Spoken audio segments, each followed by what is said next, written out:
2026 Pambihira ka Top naman. 10 finalists. Nakita mo naman, ang galing-galing na singer ng anak natin.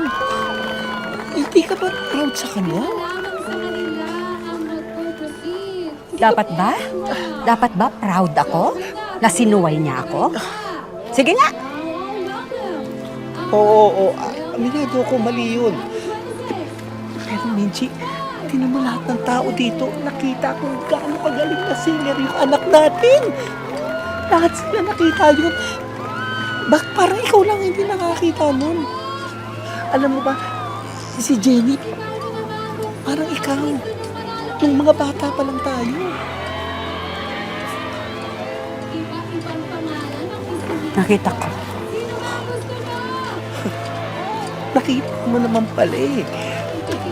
Hindi ka ba proud sa kanya? Ano bang gusto mo? I-congratulate ko? Ay, bakit hindi? Tapos ano? Bibilib siya ngayon sa sarili niya. Maglalakas loob, gustong maging performer, gustong maging singer. Ayoko nga. Ayoko siyang umasa sa imposible. Wala. Ganun pa lang yun. Para saan pa pumunta ka dito kung hindi mo pala susuportahan yung anak natin?